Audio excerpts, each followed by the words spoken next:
Dans une ville animée, où les rues vibraient d'activité et les marchés regorgeaient de couleurs, vivait un homme nommé Paponapo. Son nom était synonyme de richesse et de pouvoir.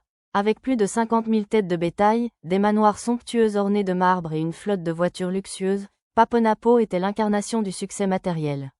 Les habitants de la ville murmuraient son nom avec un mélange d'admiration et de jalousie. Ses champs s'étendaient à perte de vue, ses vaches paissaient paisiblement sous le soleil éclatant, et ses demeures scintillaient comme des joyaux dans le paysage. Partout où il allait, les regards le suivaient, et les gens se demandaient comment un homme pouvait posséder autant. Mais derrière cette façade de grandeur, quelque chose manquait à Paponapo. Il n'avait pas la foi. Pour lui, Dieu n'était qu'une invention, une fable pour les faibles et les pauvres. Il riait des prières, moquait ceux qui se rendaient à l'église et qualifiait les croyants de rêveurs égarés. Cette absence de foi le rendait arrogant, et il ne se privait pas de le montrer. Lors des grandes fêtes qu'il organisait dans ses manoirs, il se vantait de ses réussites, affirmant que seul son travail acharné l'avait élevé à ce niveau. Pas de prière, pas de miracle, disait-il, un sourire narquois aux lèvres. Un jour, sous l'ombre d'un grand arbre, Paponapo partageait un repas simple avec son meilleur ami, Denis, un homme modeste qui travaillait dur pour subvenir aux besoins de sa famille. Denis était différent de Paponapo, il croyait en Dieu, et sa foi lui apportait une paix que Paponapo ne comprenait pas. Alors que le soleil se couchait, peignant le ciel d'orange et d'or, Paponapo se pencha vers Denis avec une demande inattendue. « J'ai besoin d'un service, dit-il, son ton devenant sérieux. Denis, toujours prêt à aider, répondit avec un sourire. Tout ce que tu veux. Paponapo fixa son ami dans les yeux. Parle à Rosina, ma femme. Dis-lui d'arrêter de prier et de perdre son temps à l'église. Elle devrait se concentrer sur le travail, comme nous. Denis, surpris, perdit son sourire. Il répondit doucement, je ne peux pas faire ça. Prier n'est pas une perte de temps. Dieu écoute, et il aide. Paponapo éclata de rire, un rire dur et moqueur. Tu es insensé, Denis. C'est pour ça que tu es pauvre et que tu viens toujours me demander de l'aide. Regarde-moi, est-ce que tu penses que mes richesses viennent des prières? Non, c'est le travail acharné. Il n'y a pas de Dieu, c'est tout dans ta tête. Denis resta calme, sa voix empreinte de conviction. Je crois en Dieu. Il ne me donne peut-être pas de richesse, mais il me donne la paix. Il prend soin de ma famille, même dans nos luttes. Ces paroles rendirent Paponapo furieux. Il tapa du poing sur la table en bois. Tu parles comme Rosina. À partir d'aujourd'hui, nous ne sommes plus amis. Et si je surprends Rosina à prier ou à aller à l'église, je divorcerai d'elle. Denis se leva lentement, ses yeux pleins de tristesse mais aussi d'espoir. Tu es en colère maintenant, mais un jour, tu verras la vérité, dit-il avant de s'éloigner sous un ciel qui s'assombrissait légèrement, comme si les cieux eux-mêmes avaient entendu. Le lendemain matin, Paponapo se réveilla plus tôt que d'habitude. Depuis son balcon, il contempla ses terres baignées par les premières lueurs du soleil. Ses 50 000 vaches broutaient paisiblement, et ses champs scintillaient comme un tapis doré. Mais au lieu de sourire, il était consumé par la colère. Sur la table de la cuisine, il trouva une note de Rosina, partie à l'église. De retour avant le petit déjeuner, furieux qu'elle ait désobéi à ses ordres, il froissa la note et sauta dans sa voiture la plus récente, un bolide rutilant qui rugit lorsqu'il démarra. En quelques minutes, il atteignit la petite église blanche au bord de la ville.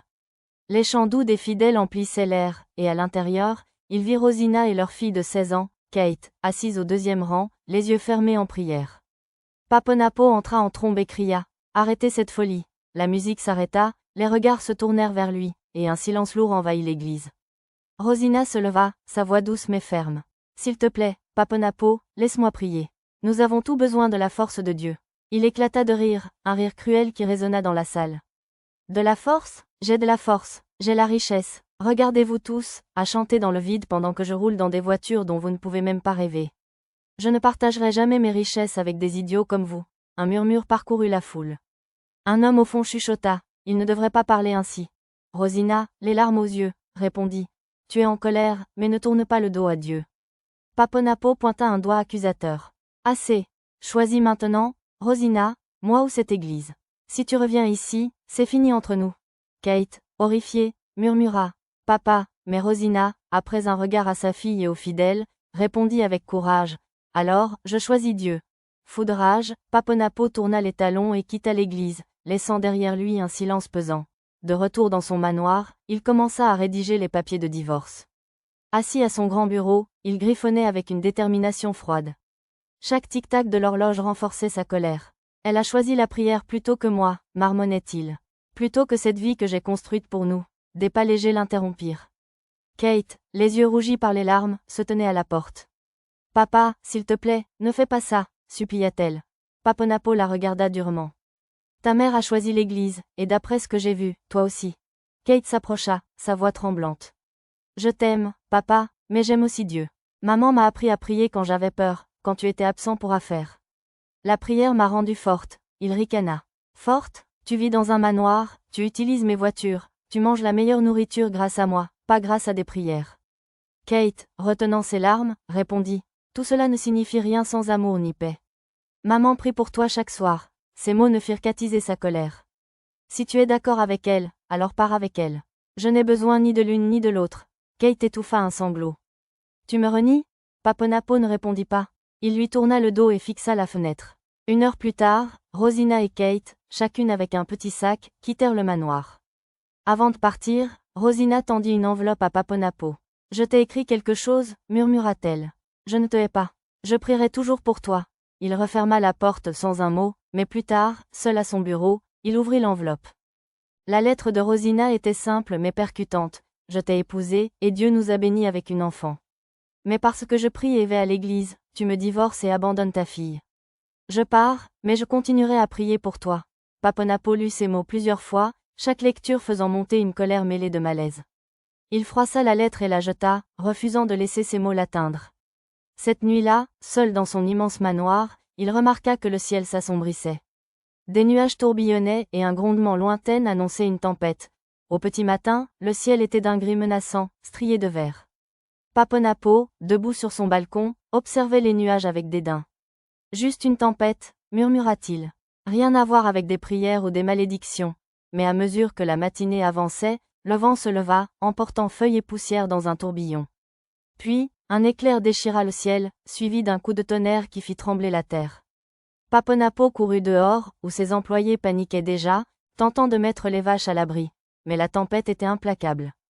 Les clôtures volaient en éclats, la pluie tombait en trombes, transformant les champs en rivières de boue. Paponapo cria des ordres, mais le vent noyait sa voix. En quelques heures, ses 50 000 vaches furent perdues, noyées, écrasées par des arbres ou dispersés. Les granges s'effondrèrent, ses manoirs furent réduits en ruines. Son téléphone sonna, son gestionnaire, la voix tremblante, annonça que ses autres propriétés étaient également détruites. Paponapo lâcha l'appareil, les mains tremblantes, la bouche sèche. Ce soir-là, la pluie cessa, mais le paysage était méconnaissable. Les champs autrefois verdoyants étaient un champ de bataille jonché de carcasses. Ses voitures étaient inondées, ses maisons réduites à des coquilles vides. Assis dans la boue, trempé et choqué, Paponapo fut abordé par un prédicateur de rue tenant une Bible et un parapluie. Cette tempête n'est pas seulement naturelle, dit l'homme doucement. Dieu vous appelle. Paponapo, furieux, cria. Sortez d'ici. C'est juste la météo, rien de plus, le prédicateur soupira. Même maintenant, il tend la main vers vous. Écouterez-vous avant qu'il ne soit trop tard? Paponapo tourna le dos, mais au fond de son cœur, une fissure s'était formée. Il passa la nuit sur le sol, enveloppé dans une couverture humide, dans un manoir silencieux où le vent sifflait à travers les fenêtres brisées. Ses richesses, son pouvoir, tout avait disparu en un jour. Pour la première fois, il se posa des questions qu'il refusait d'exprimer à voix haute. Était-ce vraiment juste une tempête? Ou y avait-il quelque chose de plus grand à l'œuvre? Les jours suivants, Paponapo errait dans les décombres de son empire. La puanteur du bois mouillé et des carcasses emplissait l'air. Ses employés, pour la plupart, étaient partis, certains par peur, d'autres par désespoir. Il s'assit sur une chaise cassée, contemplant les meubles flottants dans l'eau sale, le lustre doré effondré au sol. Il ne pleurait pas, ne parlait pas, mais son esprit bouillonnait. Cette nuit-là, il dormit à peine, hanté par le silence oppressant. Le 3e jour, il remarqua une faiblesse inhabituelle. Il toussait, son corps était douloureux, et il se sentait étourdi. Il attribua cela au froid et à l'épuisement, mais son état empirait rapidement. Il perdait du poids à vue d'œil, sa peau devenait pâle, ses mains tremblaient. Désespéré, il appela son chauffeur pour l'emmener à l'hôpital. Les médecins effectuèrent des tests, des radiographies, des analyses sanguines. Les résultats revinrent. Tout est normal, monsieur. Vous êtes en parfaite santé physique. Paponapo, frustré, insista. Mais je peux à peine marcher. Je suis toujours fatigué, j'ai l'impression de mourir. Le médecin, après un moment de réflexion, répondit. Parfois, le corps va bien, mais l'âme est malade.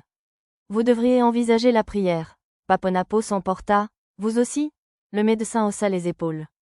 Nous ne pouvons pas toujours réparer ce que nous ne comprenons pas. De retour chez lui, Paponapo s'assit dans la pénombre, un chandelier vacillant éclairant à peine la pièce. Il ressortit la lettre de Rosina, la relisant lentement. Cette fois, les mots semblaient pénétrer plus profondément. Je continuerai à prier pour toi. Pourquoi priait-elle encore pour lui après tout ce qu'il avait fait? Une sensation étrange l'envahit, un mélange de honte et de culpabilité.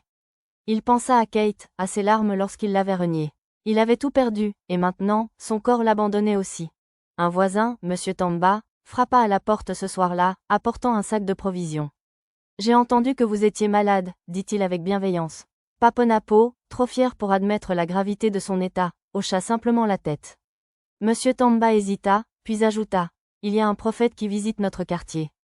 Il prie pour les gens, et beaucoup ont été guéris, pas seulement dans leur corps, mais dans leur cœur. Paponapo ricana. Vous pensez que je suis malade parce que j'ai moqué votre Dieu invisible? Monsieur Tamba ne se disputa pas. Je ne sais pas pourquoi vous êtes malade, mais je sais que vous souffrez. Parfois, ce que nous ne pouvons pas réparer seuls nécessite de la foi. Il tendit à Paponapo une adresse. Si vous changez d'avis, je vous y emmènerai. Cette nuit-là, Paponapo ne dormit presque pas. Il transpirait, tremblait de froid, et son cœur était lourd. Tenant la lettre de Rosina contre sa poitrine, il murmura pour la première fois depuis des années. Dieu, si tu es réel, je ne veux pas mourir ainsi. Ces mots, prononcés dans l'obscurité, étaient un cri désespéré, une fissure dans son armure de fierté. Le lendemain, son corps était encore plus faible, mais une voix intérieure, douce mais insistante, le poussait à agir. Il regarda l'adresse donnée par Monsieur Tamba. Il ne croyait ni au prophète ni au miracle, mais il ne croyait pas non plus que sa fortune pouvait disparaître en un jour, et pourtant, c'était arrivé. Il ne croyait pas que sa force physique pouvait l'abandonner si vite, et pourtant, c'était le cas. Alors, pourquoi ne pas essayer? Lorsque Monsieur Tamba arriva avec sa petite voiture rouge, Paponapo, après une hésitation, monta à bord. Allons-y, murmura-t-il. Le trajet fut silencieux. En passant devant les champs dévastés et les granges effondrées, Paponapo détourna le regard, incapable de supporter la vue de ce qu'il avait perdu. Ils arrivèrent dans un petit quartier à la périphérie de la ville. Des enfants jouaient pieds nus, des femmes portaient de l'eau, et des hommes les saluaient avec des sourires chaleureux. Ici, personne ne connaissait Paponapo pour sa richesse passée. L'église était simple, un bâtiment d'une pièce avec des bancs en bois et un toit en tôle, mais une paix indéniable emplissait l'air. À l'intérieur, un homme vêtu de blanc se tenait près de l'autel. Son visage était calme, ses yeux profonds. Lorsqu'il vit Paponapo, il sourit. Vous êtes venu, dit-il simplement. Paponapo, la voix faible, répondit. Êtes-vous celui qui prie pour les gens? L'homme hocha la tête. Je suis le prophète, mais c'est Dieu qui guérit. Paponapo, au bord des larmes, murmura. Demandez-lui de me pardonner. J'ai moqué Dieu, j'ai chassé ma famille, et maintenant, je meurs. Le prophète le regarda avec compassion. Vous ne mourrez pas, vous êtes brisé pour être reconstruit. Paponapo s'effondra à genoux. Je ne mérite pas de miséricorde. Le prophète posa une main sur sa tête. Personne ne la mérite, mais Dieu la donne quand même. Puis il commença à prier. Les mots étaient doux mais puissants, et Paponapo sentit des larmes couler sur ses joues, non pas de douleur, mais d'un soulagement profond. Pour la première fois, il se sentit vu, non pas pour sa richesse ou son nom, mais pour ce qu'il était, un homme imparfait, perdu, et enfin humble. Lorsque la prière prit fin, Paponapo resta à genoux, incapable de se lever immédiatement. Son corps était toujours faible, mais son âme semblait plus légère, comme si un poids invisible avait été soulevé. Le prophète s'agenouilla à ses côtés. Dieu a entendu votre cri, dit-il. Maintenant, vous devez marcher sur un nouveau chemin. Paponapo leva les yeux, la voix tremblante. J'ai tout perdu, mes vaches, mes maisons, ma femme, ma fille. J'ai moqué Dieu et son peuple. Comment puis-je avancer? Le prophète sourit doucement. Votre histoire n'est pas terminée. Parfois, Dieu nous laisse tomber, non pour nous détruire, mais pour nous montrer ce qui compte vraiment. Monsieur Tamba aida Paponapo à se relever, et ensemble, ils sortirent de l'église. Le ciel était clair pour la première fois depuis des jours, et le soleil réchauffait son visage d'une manière apaisante. De retour dans son manoir en ruine, Paponapo ne ressentait plus la même peur face à la désolation. Quelque chose avait changé en lui. Ce soir-là, il alluma une bougie et s'assit dans la salle à manger vide. Prenant une plume et du papier, il commença à écrire une lettre à Rosina. Si cette lettre te parvient, je t'en prie, lis-la, commença-t-il. J'ai fait des choses terribles. J'ai chassé toi et Kate, j'ai moqué ta foi, j'ai moqué Dieu. Mais aujourd'hui, j'ai demandé pardon, et pour la première fois, je crois. Reviens à la maison, s'il te plaît. Les larmes coulaient alors qu'il pliait la lettre, ses mains tremblantes d'émotion. Le lendemain matin, il marcha lentement jusqu'à la maison d'un voisin, une femme âgée qui le regarda avec surprise. « Savez-vous où sont partis Rosina et Kate ?» demanda-t-il. « J'ai besoin de leur donner cette lettre. Je dois m'excuser. » La femme, émue par son humilité, l'invita à entrer. « Elle séjourne chez ma sœur dans le village de l'Est. Ce n'est pas loin, je peux envoyer quelqu'un avec vous. » 2 heures plus tard, Paponapo arriva dans un petit village où des maisons en argile bordaient des sentiers poussiéreux. Des enfants jouaient, des femmes chantaient près de la rivière. Une petite fille courut prévenir Rosina, et lorsqu'elle apparut, vêtue d'une robe simple, ses yeux s'écarquillèrent en voyant Paponapo. Il lui tendit la lettre, la voix tremblante. « Je t'ai écrit quelque chose. Lis-le, s'il te plaît. » Rosina prit l'enveloppe et lut les mots, ses lèvres tremblant. « Je ne m'attendais pas à ça, » murmura-t-elle. « Moi non plus, » répondit Paponapo. « Mais j'ai vu le prophète. J'ai demandé pardon à Dieu. Je ne sais pas ce qui vient ensuite, mais je voulais que tu saches que je crois enfin. » Kate apparut à la porte, figée en voyant son père. Paponapo s'agenouilla. « Kate, je suis tellement désolée de t'avoir chassée. » Elle courut vers lui, l'enlaçant avec force. Rosina essuya une larme. « Peut-être que c'est le début de quelque chose de nouveau, » dit-elle doucement. Alors que Paponapo, Rosina et Kate partageaient un moment de réconciliation, un jeune garçon du village arriva en courant, hors d'haleine. « Une foule vient de la ville, » cria-t-il. « Il parle de Paponapo. » Rosina, inquiète, se plaça devant Kate. « Sont-ils en colère contre toi ?» demanda-t-elle. Paponapo haussa les épaules. « Je ne sais pas, je n'ai parlé à personne depuis la tempête. » Bientôt, une foule apparut, composée de voisins, d'anciens amis et même d'anciens employés. À leur tête se trouvait Denis, l'ami que Paponapo avait autrefois insulté. Paponapo prit une profonde inspiration et s'avança. « Denis, » dit-il, la voix basse. Denis sourit. « Tu as changé. » Paponapo hocha la tête. « Je suis désolé pour tout. » Denis expliqua. « Nous avons entendu parler du prophète, de comment tu t'es incliné et as demandé la miséricorde de Dieu. Les gens parlent, pas seulement de ta chute, mais de ton changement. Des gens qui ne croyaient pas posent maintenant des questions. » Paponapo, stupéfait, murmura. « À cause de moi ?» Denis acquiesça. « Tu étais fier, cruel, et maintenant, tu es différent. Ce genre de transformation ne peut venir que de quelque chose de plus grand que l'homme. » Une femme s'avança avec un panier de pain. « C'est pour vous et votre famille. Nous vous pardonnons. » Un autre homme ajouta. « Nous sommes là pour vous aider à reconstruire. » Paponapo sentit sa gorge se serrer.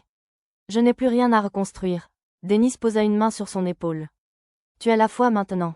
C'est là que commence la vraie reconstruction. » Rosina murmura. « Dieu restaure ce qui était brisé. » La foule resta des heures, partageant nourriture, histoire et prière.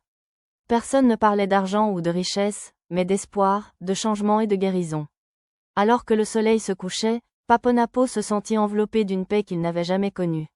Mais juste alors, un homme arriva en courant. « Paponapo, il se passe quelque chose d'étrange sur ton domaine. » Paponapo, Denis et quelques villageois montèrent dans un camion et se dirigèrent vers le domaine.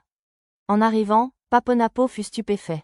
Les décombres étaient toujours là, mais au milieu d'une zone autrefois inondée, l'eau s'était miraculeusement éclaircie, révélant une herbe verte et luxuriante. Et au centre, 3 veaux en bonne santé broutaient paisiblement. « C'est impossible, » murmura Paponapo. Cette zone était sous l'eau pendant des jours.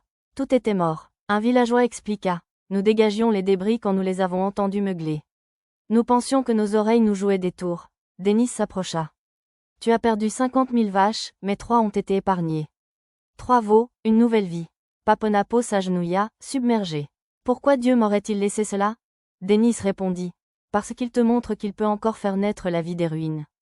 Ton histoire n'est pas terminée. Les larmes aux yeux, Paponapo leva les mains et murmura. Merci, merci de ne pas m'avoir abandonné.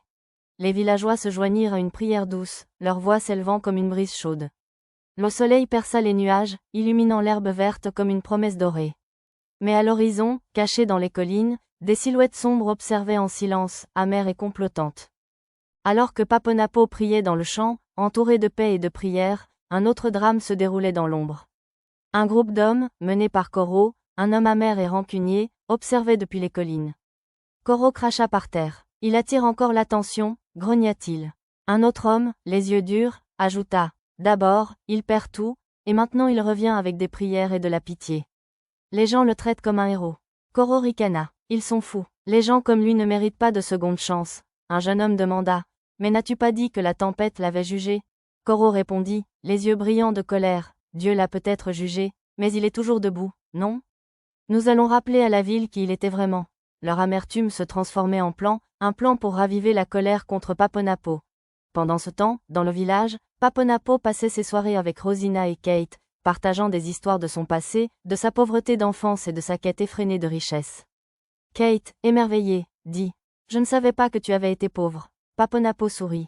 « Je l'étais, et j'ai juré de ne plus jamais l'être. Mais en poursuivant la richesse, j'ai oublié ce qui comptait vraiment. » Rosina posa une main sur la sienne. « Tu l'as compris maintenant. » Mais l'ombre de Koro planait. Il commença à répandre des rumeurs, affirmant que Paponapo jouait un rôle pour regagner la sympathie de la ville. Certains le crurent, d'autres non. Un jour, Dennis trouva Paponapo en train de réparer un abri pour une veuve. « Koro répand des mensonges dans la ville voisine, dit-il. » Paponapo haussa les épaules. « Qu'il parle. Je ne crains plus de perdre mon nom ou ma réputation. Je veux seulement plaire à celui qui m'a donné une seconde chance. » Un soir, alors que Paponapo priait, un coup retentit à la porte. Rosina ouvrit prudemment, révélant Koro, le visage fatigué. « J'ai besoin de parler à Paponapo, dit-il. » Paponapo se leva, méfiant. « Que veux-tu » Koro baissa les yeux. « Je ne dors plus. Tes paroles, la tempête. Je pensais que te haïr me rendrait plus fort, mais je me sens vide. » Paponapo, ému, posa une main sur son épaule. « Viens avec moi demain. Le prophète priera pour toi, comme il l'a fait pour moi. » Koro, hésitant, demanda. « Dieu voudrait-il de moi ?» Paponapo sourit. « J'ai posé la même question, et il a répondu. » Le lendemain, le village se rassembla à l'église. Koro se tenait devant la foule, sa voix tremblante. « Je suis désolé pour tout ce que j'ai fait.